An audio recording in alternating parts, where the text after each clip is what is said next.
anybody know where the name pool came from? Pool describing billiards? Anybody? Any guesses? It actually refers to the pool of money that is gambling on the table. And it's, it's as referred to as a pot or an ante, so the game got referred to as pool. For the past few semesters, I've been an active member of the FSU club pool team. I'm captain of my own city APA team, and I've won the Top Gun rank 3 consecutive seasons in a row.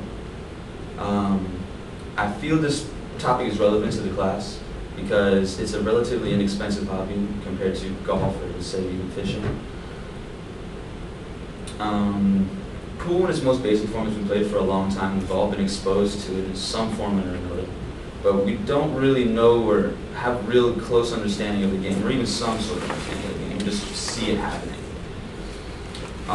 In this paper, I'll discuss a little bit of the history, some of the equipment, and some of the rules and strategies.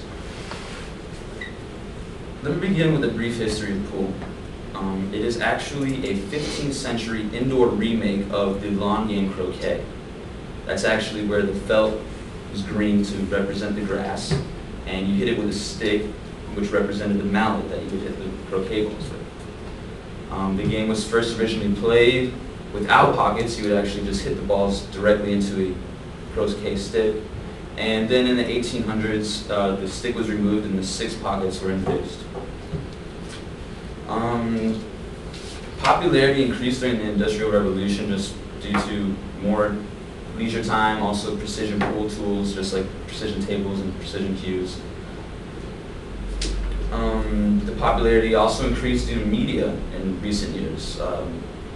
We see it in TV, television shows such as Community, you'll see it.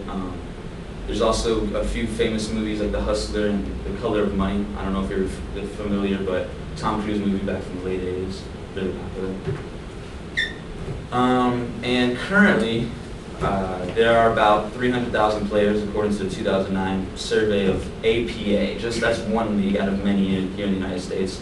There's 300,000 registered players. Next, let's take a look at some of the equipment used in the game. There's more than one kind of billiards table. You have your basic 6-pocket table with your pockets here.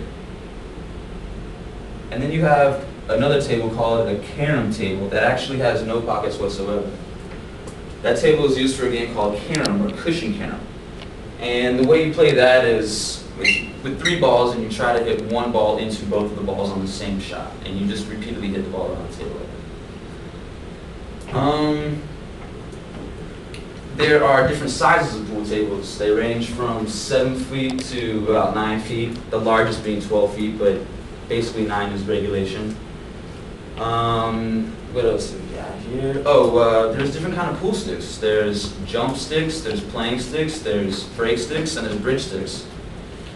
Each one has its own intended use. From the name, you could probably figure it out. The jump stick is to jump the ball. Playing cue is just your everyday play where you're just, playing a normal game. Your break cue is for when you're breaking in the beginning of the rack.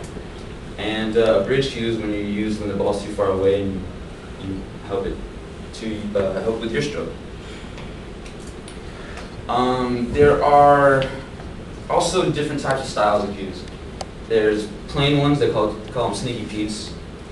So you kind of like have an incognito sort of gambling advantage because it looks like you have such a plain stick that players might underestimate your ability. And there's also very intricate sticks that can be up to 500 different inlays inside of this one custom cue. Pool tables range from about $1,500 to $10,000, which I don't expect any of us to go out and buy a pool table, but you can play here locally for pretty cheap. Pool cues, the sticks themselves can range from $25,000 to $100,000. $106,000 is the highest recorded ever sold. And finally, let's talk about some of the rules and the strategies of the game. There's 2 very popular games. You have 8-ball, which is your most basic, triangle rack, or triangle, however that is, with the 8-ball in the middle. We're all familiar with the game. You have stripes, you have solids. The opponents take turns, hitting until someone makes all their suit, and then they make the 8 in. So the reason why this is called 8 ball is because you make the 8 ball last to win. Now in 9 ball, you might have seen people play this before. It looks like a diamond rack, and the 9 ball is in the center. In this game, you go from 1 to 9 in order. So it doesn't matter about the suit or of the ball. It's just the order of the numbers 1, 2, 3, 4, 5, 6, 7, 8, 9.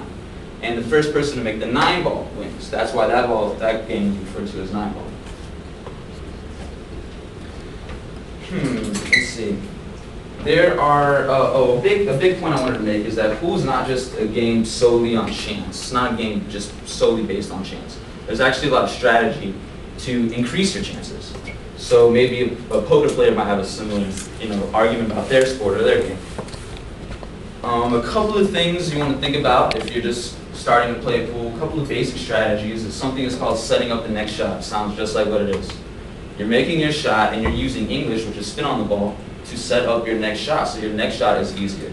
So the trick is you're trying to keep hitting the balls and leaving the cue balls so the next shot is always easier. So at the end of the game, you have the easiest shot possible to win. Another strategy, if you don't have a shot, if you can't make a ball, is called defense. In a defensive shot, what you would do is you would purposely miss the ball that you're aiming for to leave your opponent a worse shot than you just had. So if your opponent has a worse shot than you, then your chances of getting a better shot the next time are much higher, are greater, that you'll have a better shot.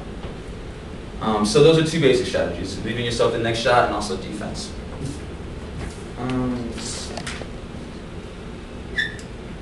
In conclusion, like I mentioned before, we've all been exposed to pool, but we really never knew, the game or, any real detail about it. With this speech, it was supposed to introduce you to some of the more intricate details of the game. We went over the history of the pool, some of the equipment used, and some of the rules and the strategy. So next time you're out with your friends shooting pool, impress them with your newfound knowledge, and have fun being the one in the know.